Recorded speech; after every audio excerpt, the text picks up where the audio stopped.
संत महापुरुष कहते हैं कि जिस दिन इंसान यह समझ लेता है कि संसार में कुछ भी उसकी अपनी इच्छा से नहीं होता, सब कुछ परमात्मा के हुक्म से ही चलता है, उसी दिन से उसका दुख समाप्त होना शुरू हो जाता है। जब तक मन ये सोचता रहता है कि मैं कुछ कर सकता हूँ, मैं अपने जीवन को अपनी इच्छा के अनुसार चला सकता हूँ, तब तक वह चिंता, मोह और निराशा में उलझा रहता है। लेकिन जिस दिन यह अनुभूति होती है कि सब कुछ तेरे हुक्म से ही हो रहा है प्रभु, उसी दिन से भीतर आनंद उतरने लगता है। गुरु अर्जन देव जी की वाणी में यह भाव अत्यंत कोमल और गहरा रूप लेकर प्रकट हुआ है। जब जीवन के सबसे कठिन क्षण आए, जब शरीर को तपते तवे पर बिठाया गया, तब भी उनके होंठों पर यही वाणी आई। शब्द में कहा गया है, तेरा किया मीठा लागे, हरि नाम पदारथ नानक मांगे। वह क्षण भी मीठा लगने लगा, क्योंकि वह प्रभु के हुक्म में था। जब इंसान यह समझ लेता है कि प्रभु जो कुछ करता है वह हमारी आत्मा के कल्याण के लिए करता है, तब वह विरोध नहीं करता, केवल स्वीकार करता है। सद्गुरु हमें यही समझाते हैं कि रजा में रहना केवल शब्दों की बात नहीं है, यह आत्मा की अवस्था है। जब भीतर यह दृढ़ विश्वास बैठ जाता है कि जो कुछ भी हो रहा है वह प्रभु की मर्जी से हो रहा है, तब शिकायत अपने आप समाप्त हो जाती है। जीवन में फिर दुख और सुख दोनों एक समान लगने लगते हैं। कभी कभी जब कोई संकट आता है तो मन तुरंत कह उठता है, हे प्रभु, यह मेरे साथ क्यों? पर जिसने हुक्म को जान लिया वह यही कहता है, हे मालिक, जो तू करे वही अच्छा है। यही भाव सतगुरु सिखाते हैं, हर परिस्थिति में प्रभु की मर्जी को मीठा मानना। संतों के अनुसार हुक्म ही इस सृष्टि का आधार है। पत्ते का हिलना, हवा का चलना, वर्षा की बूंद गिरना, सब उसी हुक्म से है। जब यह बात हृदय में उतर जाती है तो मनुष्य का दृष्टिकोण बदल जाता है। वह अब संसार को नहीं, प्रभु के खेल को देखने लगता है। एक बार एक सिख गुरु अर्जन देव जी से पूछने लगा, सदगुरु, जब सब कुछ प्रभु के हुक्म में है तो फिर हमें इतना दुख क्यों सहना पड़ता है? गुरुजी ने बड़ी कोमलता से कहा, बेटा, दुख भी उसी की मेहर का एक रूप है। जैसे कड़वी औषध शरीर के रोग को हरती है, वैसे ही दुख आत्मा के अहंकार को मिटाता है। जो यह समझ लेता है वह हर परिस्थिति में शांति पाता है। शब्द में कहा गया है, हुक्मे अंदर सबको, बाहर हुक्म न कोय, नानक हुक्मे जे बुझे तहुमय कहे न कोय। जब इंसान इस सच्चाई को समझ लेता है तो उसके भीतर का मैं समाप्त हो जाता है। अब वह जान लेता है कि मैं कुछ नहीं कर रहा, सब कुछ वह कर रहा है। यही वह क्षण है जब मन शांत होता है और आत्मा अपने मालिक से जुड़ने लगती है। एक बार एक शिष्य ने अपने सद्गुरु से पूछा, मालिक, जब सब कुछ हुक्म में है तो क्या हमें कर्म नहीं करना चाहिए? सद्गुरु मुस्कुराए और बोले, कर्म तो करना ही है बेटा, पर मन में यह भाव रखना है कि मैं नहीं, वही करवा रहा है। तब कर्म बंधन नहीं बनते, बल्कि मुक्ति का मार्ग बनते हैं। जब इंसान यह मान लेता है कि परिणाम प्रभु के हाथ में है, तब उसके जीवन से चिंता और भय समाप्त हो जाते हैं। संतजन कहते हैं कि दुख और सुख दोनों प्रभु की देन है। जैसे कोई पिता अपने बच्चे को कभी मिठाई देता है, कभी औषध, वैसे ही प्रभु भी आत्मा को कभी सुख देकर, कभी कठिनाई देकर उसे आगे बढ़ाता है। परंतु मनुष्य को केवल इतना करना है, दोनों को समान भाव से स्वीकार करना। जब मन भीतर यह कहने लगता है कि तेरा जो किया वही मीठा है, तभी शांति उतरती है। गुरु अर्जन देव जी का जीवन इस सत्य का साक्षात उदाहरण है। जब उन्हें तवे पर बिठाया गया, उन्होंने न किसी को दोष दिया, न किसी के प्रति क्रोध रखा। उनके मुख से केवल प्रेम और नाम निकला। उन्होंने कहा, शब्द में कहा गया है, तेरा किया मीठा लागे, हरि नाम पदारथ नानक मांगे। ये वाणी आज भी आत्मा को झकझोर देती है। जब यह शब्द हृदय में उतरते हैं तब मनुष्य समझ पाता है कि समर्पण कैसा होता है। सद्गुरु अक्सर समझाते हैं कि हुक्म को मानना मतलब यह नहीं कि जीवन में कुछ भी मत करो, बल्कि जो भी करो उसे उसकी रजा मानकर करो। अगर कोई बात हमारी इच्छा के विरुद्ध हो जाए तो यह न सोचो कि प्रभु ने हमें त्याग दिया है, बल्कि यह समझो कि वह हमारे कल्याण के लिए कुछ बेहतर कर रहा है, जो इस समय हमारी समझ में नहीं आ रहा। यही विश्वास आत्मा को बल देता है।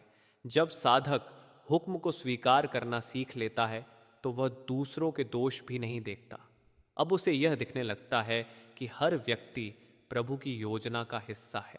कोई हमें सिखाने के लिए आया है, कोई हमारी परीक्षा लेने के लिए, कोई प्रेम दिखाने के लिए। तब जीवन एक रूहानी पाठशाला बन जाता है। कबीर साहिब ने भी यही भाव व्यक्त किया है। शब्द में कहा गया है, जो तेरा है सो तेरा है, तुझको क्या परवाह, जो करे सो हरि करे, मन राख न तू आ। जब यह भाव भीतर उतरता है तो शिकायतें समाप्त हो जाती हैं। जो कुछ भी होता है उसमें मनुष्य केवल प्रभु की योजना देखता है। एक दिन एक साधक ने सतगुरु से पूछा, मालिक, अगर सब कुछ हुक्म से होता है तो फिर हम प्रार्थना क्यों करते हैं? सतगुरु ने कहा, प्रार्थना हुक्म बदलने के लिए नहीं होती बेटा, प्रार्थना तो अपने मन को झुकाने के लिए होती है।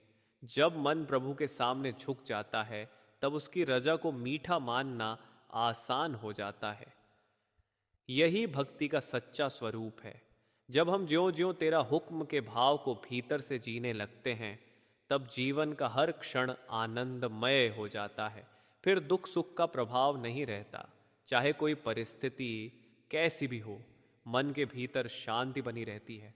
और यही शांति वह आनंद है जिसकी झलक गुरु अर्जन देव जी की वाणी में मिलती है।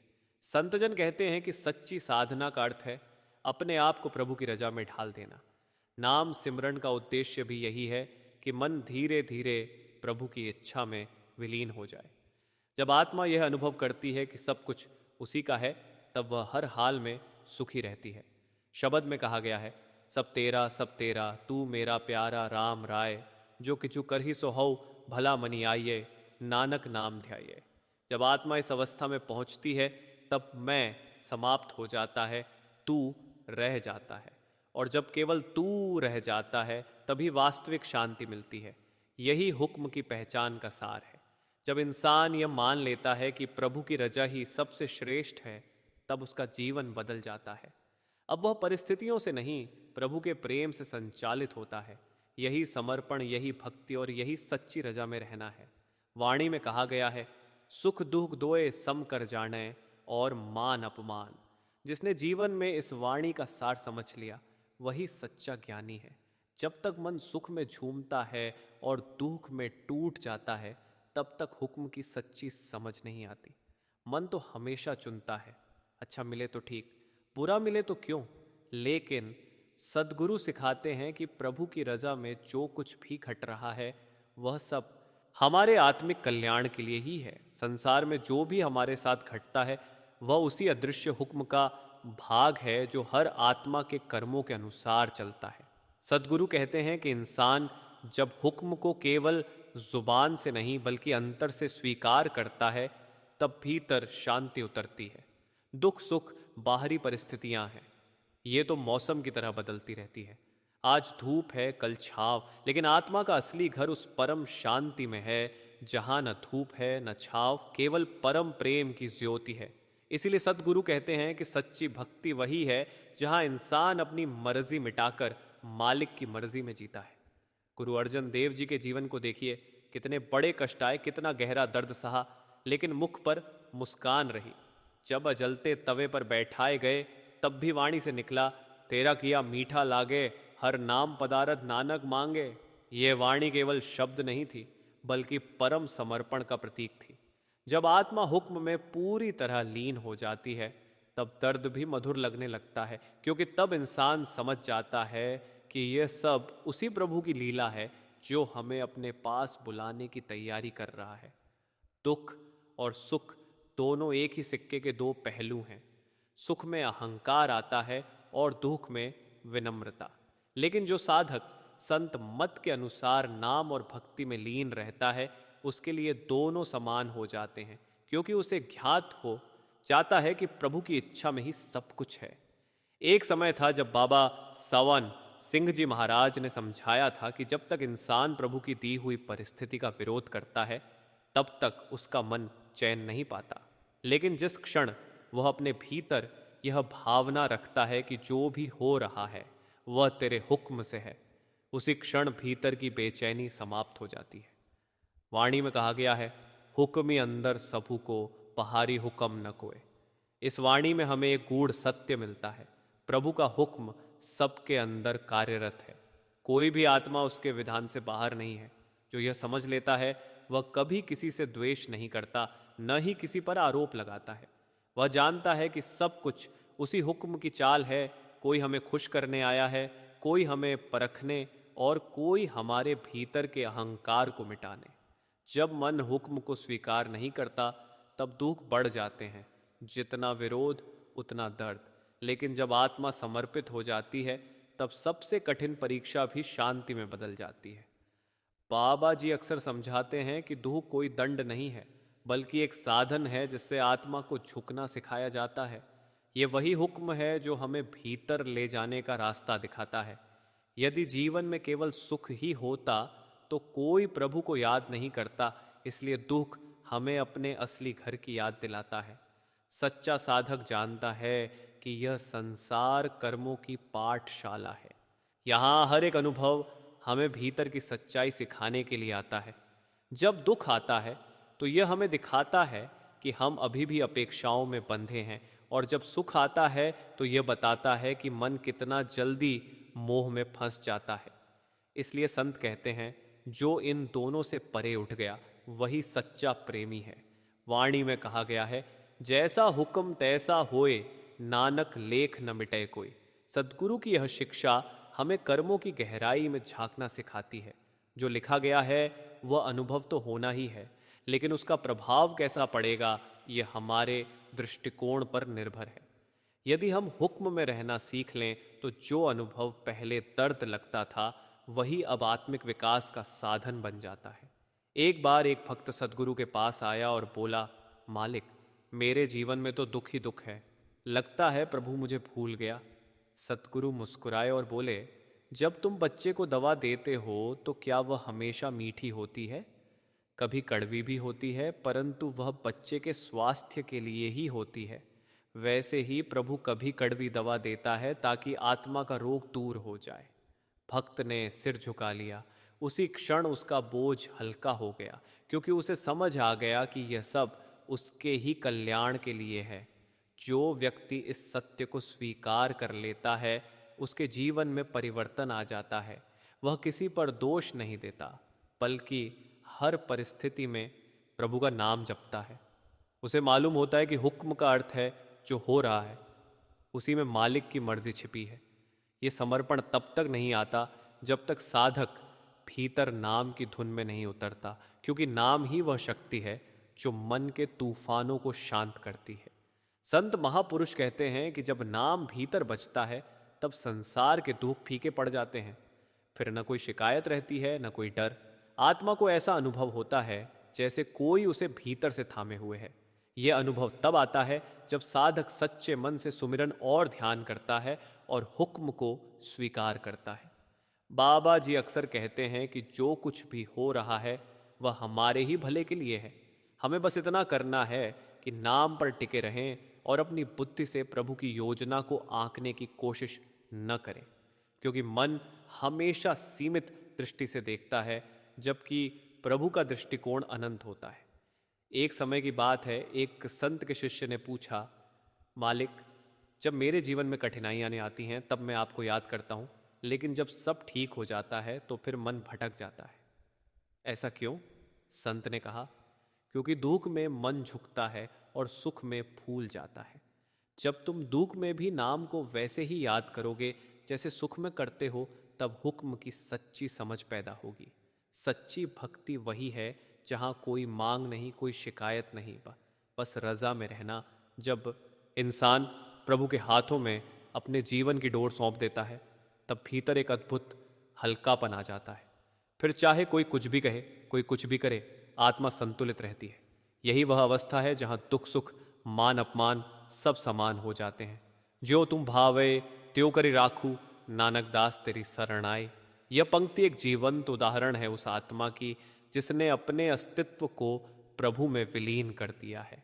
ऐसा व्यक्ति न किसी से रुष्ट होता है, न किसी पर गर्व करता है। वह हर सांस में प्रभु का नाम सुनता है और हर हाल में संतोष पाता है।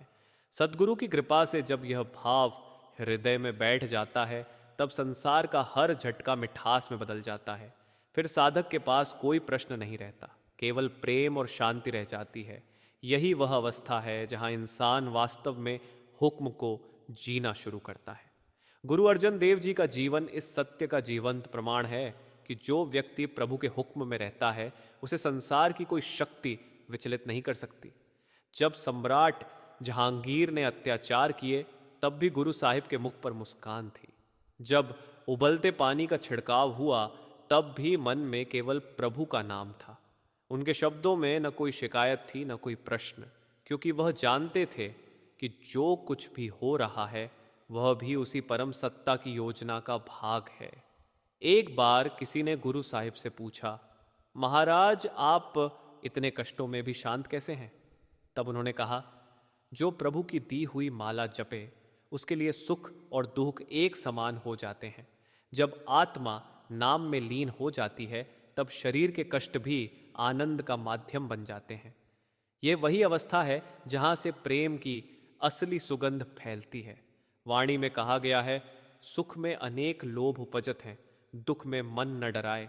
ये वाणी हमें यह सिखाती है कि सुख में मन बहक जाता है और दुख में झुक जाता है, लेकिन संतों की आत्मा इन दोनों के पार होती है।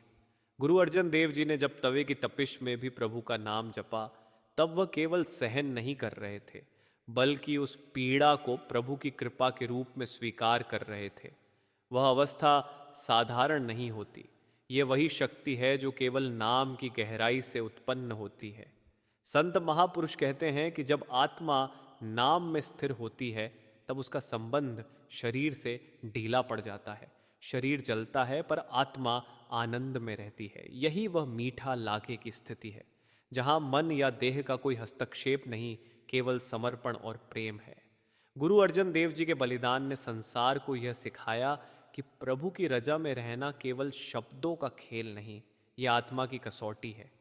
जब तक साधक का मन अपने हित अहित की गणना करता रहेगा तब तक वह सच्चे अर्थ में हुक्म को नहीं जान पाएगा। लेकिन जिस दिन वह अपने मन को सतगुरु के चरणों में रख देगा उस दिन वह भीतर की शांति को अनुभव करेगा। वाणी में कहा गया है, जो तेरा हुक्म सोई सुख मानूं, दुख सुख दुआ सम करि जानूं। ये वाणी गुरु अर्जन देव जी के जीवन का सार है। उन्होंने यह केवल कहा नहीं बल्कि जिया। जब उन्हें तवे पर बैठाया गया तब उनके सेवक चुपचाप रो रहे थे। कोई जल लाना चाहता था, कोई शीतल वस्त्र, लेकिन गुरु साहिब ने मना किया और कहा, यह तवा नहीं जल रहा, यह तो प्रभु की आग में प्रेम की परीक्षा हो रही है। उनके शब्दों में कोई भय नहीं था, केवल प्रेम था। यही प्रेम है जो आत्मा को हुक्म में स्थिर करता है। बाबा जी महाराज एक बार इस प्रसंग को समझाते हुए कहते थे कि जब मन प्रभु से अलग होता है तब दुख का अनुभव होता है, लेकिन जब आत्मा नाम में लीन होती है तब अग्नि भी शीतल लगती है। यही कारण है कि संत महापुरुष कभी जीवन से शिकायत नहीं करते। वे जानते हैं कि हर परिस्थिति प्रभु के प्रेम का रूप है, चाहे वह मीठी हो या कड़वी। गुरु अर्जन देव जी का बलिदान केवल एक घटना नहीं बल्कि यह सिख है कि स्वीकार का क्या अर्थ होता है। जब आत्मा पूरी तरह हुक्म में समर्पित होती है तब वह विरोध करना छोड़ देती है, और जब विरोध मिटता है तब दर्द भी समाप्त हो जाता है। संसार दुख का नहीं, विरोध का परिणाम है। जब विरोध नहीं तो दुख भी नहीं। जो प्रभु की भांडा माने सोई सुख पावे। संतों की वाणी में बार बार यह भाव आता है कि जो भाणा मानेगा वही सुख पावेगा। लेकिन यह सुख बाहरी नहीं बल्कि अंतर का है। यह वह शांति है जो किसी परिस्थिति से प्रभावित नहीं होती। यह वह आनंद है जो नाम के साथ गूंजता है। गुरु अर्जन देव जी की यह शिक्षा थी कि सच्ची भक्ति केवल तब सिद्ध होती है जब साधक अपने अहंकार को पूरी तरह त्याग दे। जब मैं का अस्तित्व मिटता है तब तू का अनुभव होता है। उन्होंने दिखाया कि हुक्म में रहना केवल संतोष नहीं बल्कि गहन प्रेम का प्रतीक है, क्योंकि जब आत्मा प्रेम में होती है तब वह यह नहीं देखती कि क्या मिल रहा है, वह केवल यह देखती है कि यह सब प्रियतम से आ रहा है। बाबा जी भी अक्सर कहते हैं कि जिसे प्रभु की मर्जी मीठी लगने लगे समझो वह सच्ची भक्ति में आगे बढ़ गया, क्योंकि तब उसका ध्यान परिस्थितियों से हटकर उस अदृश्य हाथ पर टिक जाता है जो सब चला रहा है। एक सुंदर प्रसंग बताया जाता है कि जब गुरु अर्जन देव जी तवे पर बैठे थे, तब भी उनके होठों पर मुस्कान थी। उनके शिष्य ने कहा, महाराज, यह तो असह्य पीड़ा है। गुरु साहिब ने मुस्कुराकर कहा, यह पीड़ा नहीं, यह प्रभु का स्नेह है। जो जलता है वह केवल देह है, आत्मा तो अपने प्रियतम में रम गई है। यही वह दृष्टि है जो हुक्म को मिठास में बदल देती है। जब कोई साधक जीवन की हर घटना को इसी दृष्टि से देखने लगता है, तब उसका हर दिन पूजा बन जाता है। फिर कोई घटना बुरी नहीं लगती, क्योंकि वह जानता है कि जो हो रहा है वह भी उसी प्रेममय मालिक की योजना है। जो तिसु भावे सोई चंगा, जो तिसु न भावे सोई बुरा। इस वाणी में यह भाव छिपा है कि अच्छाई या बुराई हमारी दृष्टि में है, प्रभु के हुक्म में नहीं। जो उसे अच्छा लगता है वही वास्तव में अच्छा है, चाहे हमें वह बुरा लगे। और जो उसे न भाए वह भले ही हमें सुखद लगे, पर वह हमारे लिए हितकारी नहीं। यह समझने वाला साधक कभी भ्रमित नहीं होता। गुरु अर्जन देव जी का जीवन यह सिखाता है कि शांति बाहरी परिस्थितियों से नहीं आती, बल्कि अंतर की अवस्था से आती है। जब आत्मा नाम में टिक जाती है, तब बाहर के तूफान उसे हिला नहीं पाते। सद्गुरु यही सिखाते हैं कि जो कुछ भी आए उसमें अपनी दृष्टि को हुक्म पर टिकाए रखो। जब यह अभ्यास पक्का हो जाता है, तब आत्मा हिलती नहीं, डगमगाती नहीं। संतों का मार्ग हमेशा यही रहा है, दुख आए तो धन्यवाद, सुख आए तो धन्यवाद, क्योंकि दोनों में वही प्रभु है। गुरु अर्जन देव जी का बलिदान इसी भावना की पराकाष्ठा था। उन्होंने संसार को दिखाया कि जो आत्मा प्रभु की रजा में रहती है, उसे कोई शक्ति झुका नहीं सकती। बाबा जी कहते हैं कि जब आत्मा प्रभु की इच्छा में रहती है, तब वह भीतर से हल्की हो जाती है।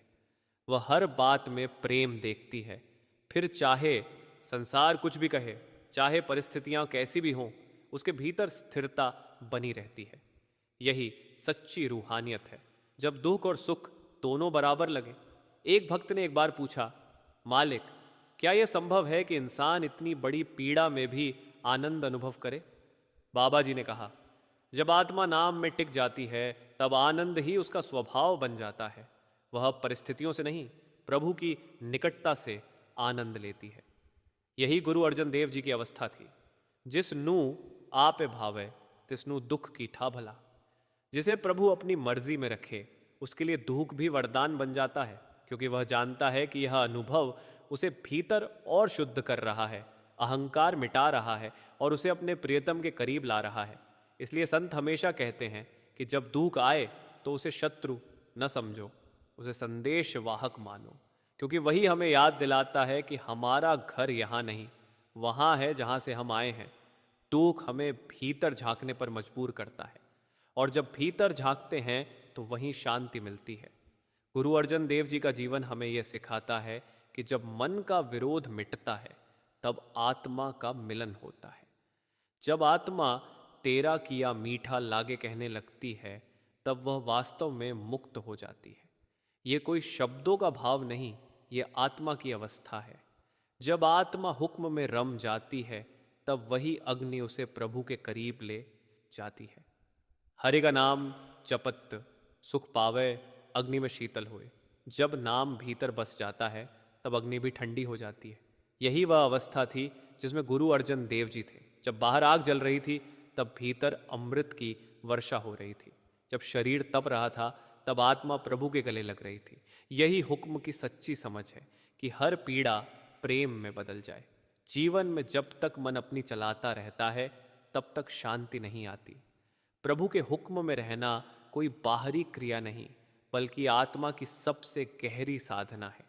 मन हमेशा चाहता है कि सब कुछ उसकी इच्छा के अनुसार चले, लेकिन जब जीवन इसके विपरीत चलता है, तब दुख, क्रोध और शिकायतें जन्म लेती हैं। यही वह जगह है जहाँ से आत्मा का भटकाव शुरू होता है। पर जब सद्गुरु की कृपा से आत्मा नाम का अभ्यास करती है, तब धीरे धीरे भीतर से यह समझ आती है कि जो कुछ भी हो रहा है, वह सब प्रभु के आदेश से हो रहा है। यही समझ समर्पण का आरंभ है। प्रभु की मर्जी को स्वीकार करना कोई कमजोरी नहीं, बल्कि यह सबसे बड़ी शक्ति है, क्योंकि जब आत्मा हुक्म को मान लेती है तब वह संसार की लहरों से ऊपर उठ जाती है।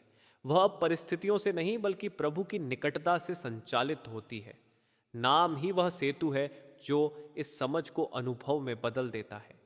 जब सच्चा साधक नाम का अभ्यास करता है तो भीतर से एक शांत शक्ति जागती है। धीरे धीरे वह देखता है कि जो बात पहले उसे दुख देती थी अब वही उसे सीख देती है। जो पहले बोझ लगता था वही अब भक्ति का माध्यम बन जाता है। एक समय बाबा जी ने समझाया था कि नाम केवल उच्चारण नहीं बल्कि प्रभु की जीवित धारा है। जब हम सुमिरन करते हैं तो यह धारा हमें भीतर खींचती है। यह खिंचाव तभी महसूस होता है जब हम भीतर से समर्पित हों। मन की आवाज़ हमेशा कहती है क्यों यह हुआ, क्यों मेरे साथ, लेकिन नाम की आवाज़ कहती है जो हुआ अच्छा हुआ, क्योंकि वही तेरे प्रियतम की मर्जी थी। जब यह भाव भीतर जमने लगता है तब साधक की दृष्टि बदल जाती है। अब वह हर चीज़ में प्रभु का हाथ देखता है। हुक्म को स्वीकार करने का असली रास्ता है ध्यान और नाम की नियमित साधना। जब इंसान रोज नाम में बैठता है तो धीरे धीरे उसका मन शांत होता है। यह शांति कोई बाहरी नहीं बल्कि अंतर की गहराई से आती है। वहाँ कोई प्रश्न नहीं रहते, केवल अनुभव रहता है। आत्मा देखती है कि प्रभु हर क्षण उसके साथ है, चाहे परिस्थिति कैसी भी हो। जब यह अनुभूति दृढ़ हो जाती है तब हुक्म को मानना सहज हो जाता है। एक साधक ने सतगुरु से पूछा, मालिक, मैं हर बात में आपकी मर्जी मानना चाहता हूँ, लेकिन जब दुख आता है तब मन संभल नहीं पाता। सतगुरु ने उत्तर दिया, तुम अपनी समझ से देख रहे हो, प्रभु की योजना बहुत गहरी है। तुम केवल नाम से जुड़ो, बाकी वह संभाल लेगा। यही संतों की शिक्षा है। समर्पण का अर्थ यह नहीं कि कुछ न करो, बल्कि यह कि जो भी करो उसे प्रभु की मर्जी मानकर करो। जब यह भाव दृढ़ हो जाता है तब साधक का हर कर्म पूजा बन जाता है। नाम का अभ्यास हमें धीरे धीरे उस बिंदु तक ले जाता है जहां मन शांत हो जाता है। और जब मन शांत होता है तभी हुक्म की सच्ची आवाज सुनाई देती है। हुक्म कोई शब्द नहीं जो बाहर से सुनाई दे, ये तो भीतर की अनुभूति है। ये तब महसूस होती है जब आत्मा नाम के प्रकाश में डूबती है। वही प्रकाश उसे बताता है कि हर अनुभव, हर घटना, हर रिश्ता किसी न किसी उद्देश्य से आया है। तब शिकायतें खत्म हो जाती हैं और हृदय में कृतज्ञता का भाव भर जाता है। गुरु अर्जन देव जी ने इसी अवस्था में कहा था कि तेरा किया मीठा लागे।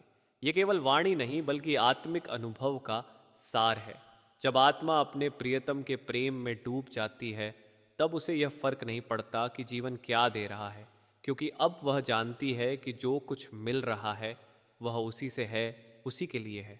यही नाम का फल है। जब साधक की दृष्टि आत्मा की दृष्टि बन जाती है।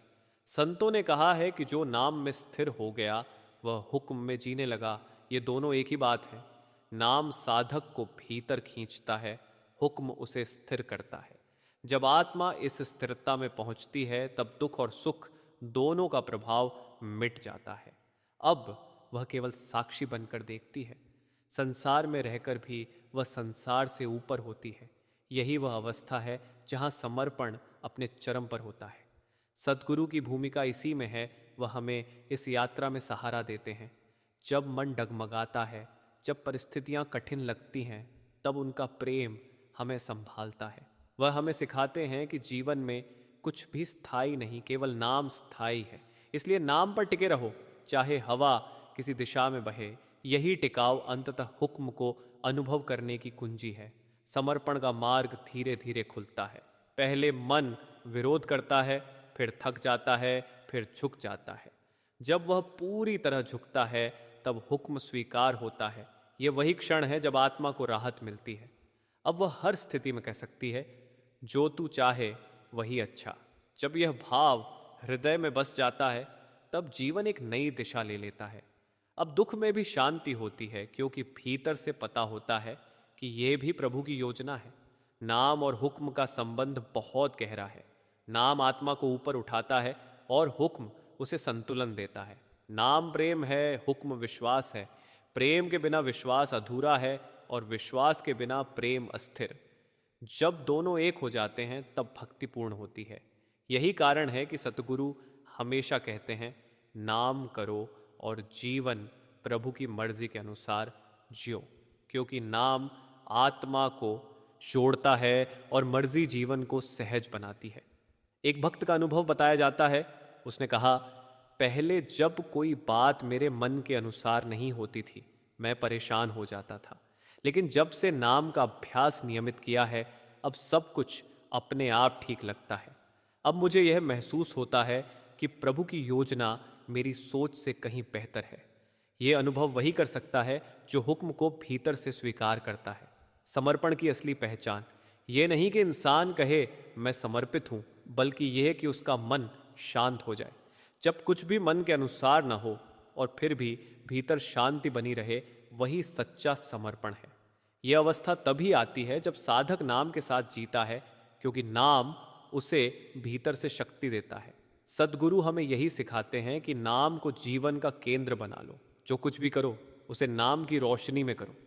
जब आत्मा नाम से जुड़ी रहती है, तब कोई भी परिस्थिति उसे विचलित नहीं कर सकती। यह जुड़ाव ही हुक्म की समझ है, क्योंकि अब आत्मा जानती है कि वह अकेली नहीं, हर पल उसके साथ वही शक्ति है जिसने उसे बनाया है।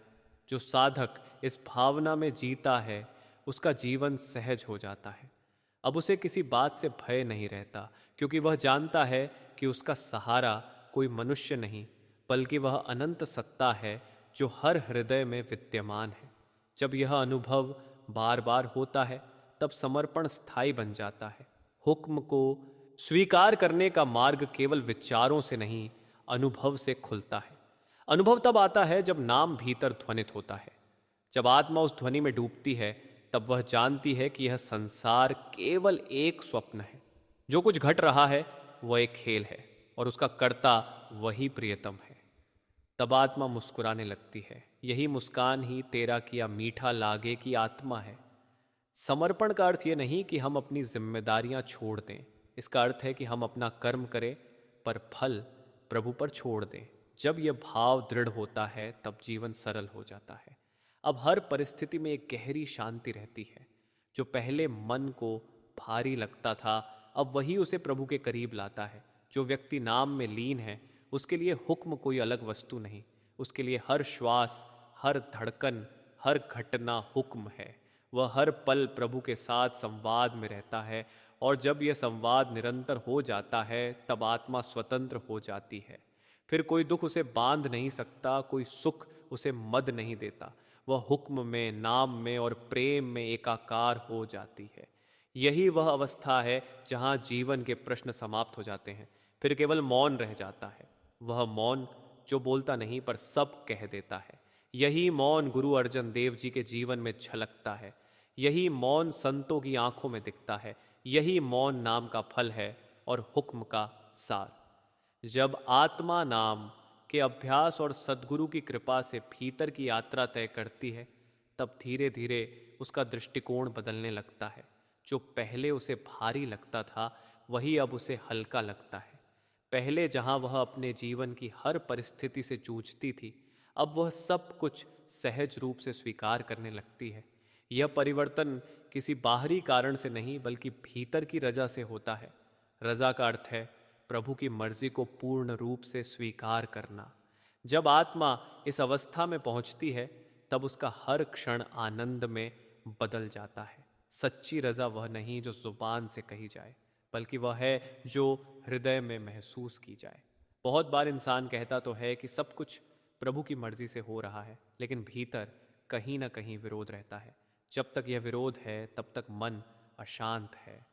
लेकिन जब नाम के अभ्यास से आत्मा का मन शुद्ध होता है, तब विरोध समाप्त होता है और एक गहरी शांति जन्म लेती है। यही शांति ही आत्मिक जीवन का सच्चा धन है। रजा का अर्थ है हर हाल में संतोष। ये संतोष तभी आता है जब आत्मा यह समझ जाती है कि जो कुछ भी हो रहा है वह किसी कारणवश है, और वह कारण केवल परमात्मा जानता है। सतगुरु हमें यही सिखाते हैं कि हर परिस्थिति में प्रभु पर भरोसा रखो। कभी कभी हम सोचते हैं कि जीवन में जो दर्द आया वह गलत था, लेकिन समय के साथ वही दर्द हमें भीतर से बदल देता है।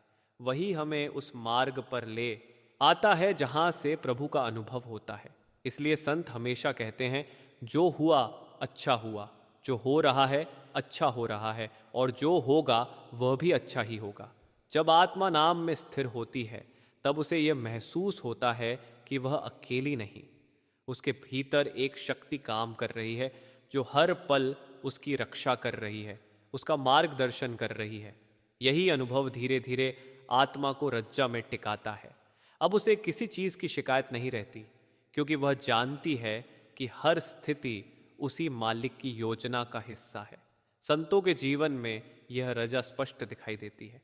जब गुरु अर्जन देव जी को अत्याचारों का सामना करना पड़ा, तब भी उनके होठों पर तेरा किया मीठा लागे ही था। उस समय शरीर जल रहा था, लेकिन आत्मा आनंद में थी।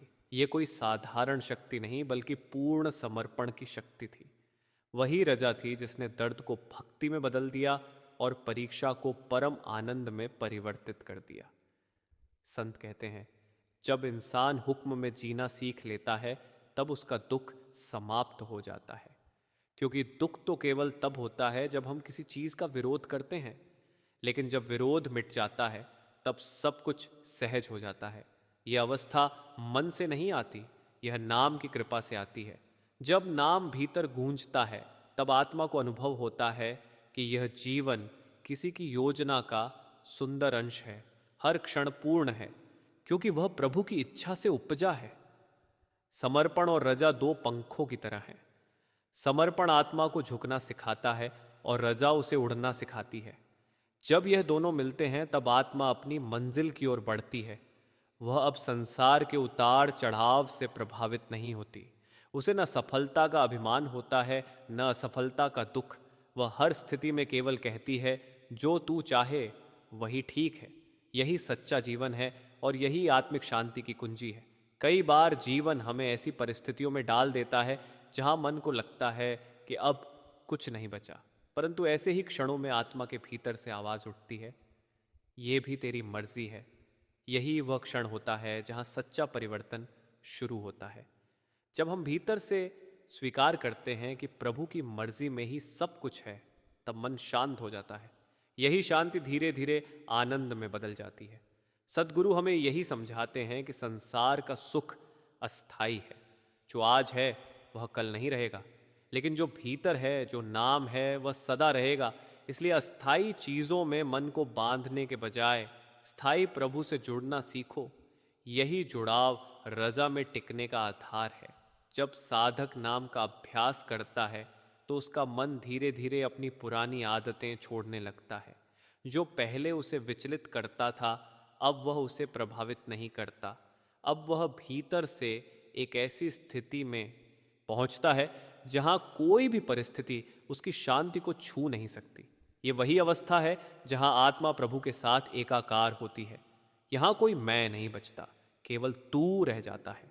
जब ये मैं मिट जाता है तब हुक्म अपने आप अनुभव होने लगता है।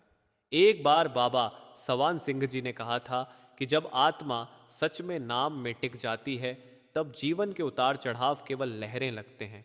जैसे समुद्र अपनी लहरों से नहीं डरता, वैसे ही नाम में डूबा हुआ साधक जीवन की परिस्थितियों से नहीं डरता। यही वह शांति है जो संसार का कोई सुख नहीं दे सकता। ये केवल सद्गुरु की कृपा और नाम की साधना से मिलती है। कई लोग पूछते हैं, हम कैसे जाने कि हम हुक्म में जी रहे हैं या नहीं? इसका उत्तर सरल है, यदि मन में शांति है तो समझो तुम हुक्म में हो। यदि मन में अशांति है तो समझो मन अब भी अपनी चला रहा है। इसलिए सबसे पहले शांति को साधो, क्योंकि शांति में ही प्रभु की आवाज़ सुनाई देती है। जब आत्मा पूरी तरह रजा में स्थिर हो जाती है तब उसे जीवन का अर्थ समझ में आने लगता है। अब वह यह नहीं सोचती कि मेरे साथ क्या हुआ, बल्कि यह सोचती है कि जो हुआ उसमें प्रभु की इच्छा क्या थी। यही सोच आत्मा को ऊंचा उठाती है। अब वह हर अनुभव से सीखती है, हर दुख में प्रभु का संदेश ढूंढती है। यही आध्यात्मिक दृष्टि है जो केवल नाम की रोशनी में आती है। संतों ने सदा यही कहा है कि प्रभु की मर्जी को स्वीकार करना ही सच्ची भक्ति है। भक्ति केवल गीत गाने का नाम नहीं, भक्ति वह अवस्था है जहां आत्मा अपनी इच्छा को प्रभु की इच्छा में मिला देती है। जब यह मिलन हो जाता है तब भीतर ऐसा आनंद उठता है जो शब्दों से परे है। वही आनंद गुरु अर्जन देव जी ने अपने जीवन में अनुभव किया था। एक बार एक साधक ने सतगुरु से पूछा, मालिक, जब मेरे जीवन में बहुत कठिन समय आता है तब मैं कैसे आपकी मर्जी में रहूं? सतगुरु ने मुस्कुरा कर कहा, जब तुम किसी परिस्थिति को स्वीकार नहीं करते तब तुम दो बार दुखी होते हो, एक बार परिस्थिति से और दूसरी बार विरोध से। लेकिन जब तुम मर्जी मान लेते हो तब तुम केवल एक बार सामना करते हो, और वह भी सहजता से। यही प्रभु की रजा का रहस्य है। वह हमें दुख से नहीं, विरोध से मुक्त करती है। समर्पण का अर्थ हार मान लेना नहीं, बल्कि उसे स्वीकार करना है जो प्रभु ने हमारे लिए चुना है।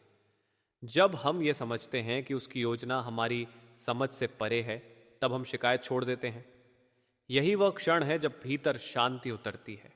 यही शांति धीरे धीरे नाम के आनंद में बदल जाती है। सद्गुरु की संगति हमें यही सिखाती है कि जीवन में हर परिस्थिति किसी कारण से आती है। वह कारण हमें उस दिशा में ले जाता है जहाँ से प्रभु की झलक मिलती है। जब आत्मा इस बात को समझ जाती है, तब उसका हर दिन एक प्रार्थना बन जाता है, हर सांस सुमिरन बन जाती है, और हर पल संतोष बन जाता है। यही रजा का प्रभाव है। एक पुरानी घटना कही जाती है। एक भक्त ने प्रभु से प्रार्थना की कि हे प्रभु, मेरे जीवन से सब कठिनाइयाँ हटा दो। प्रभु ने उत्तर दिया, कठिनाइयाँ तो नहीं हटाऊंगा, लेकिन उनमें तुम्हें शांति दे दूंगा। यही सच्चा वरदान है। जब भीतर शांति आ जाती है, तब बाहरी परिस्थितियां महत्व नहीं रखती। आत्मा अब स्थिर रहती है, चाहे संसार कैसा भी हो। रजा की सबसे बड़ी पहचान है मौन। जब आत्मा भीतर से संतुष्ट होती है, तब वह बहस नहीं करती, शिकायत नहीं करती, बस मुस्कुराती है। यह मौन ही उसकी प्रार्थना बन जाता है। वही मौन नाम की धुन से एकाकार हो जाता है। यही मौन आत्मा को प्रभु के निकट ले जाता है। जब जीवन की अंतिम सांस भी प्रभु की मर्जी में ली जाती है, तब आत्मा मुक्त हो जाती है, क्योंकि अब उसने पूर्ण रूप से हुक्म को स्वीकार कर लिया होता है। अब उसे किसी जन्म या मृत्यु का भय नहीं रहता। अब केवल आनंद, प्रेम और शांति का अनुभव होता है। यही सच्चा मोक्ष है, यही सच्चा आनंद है।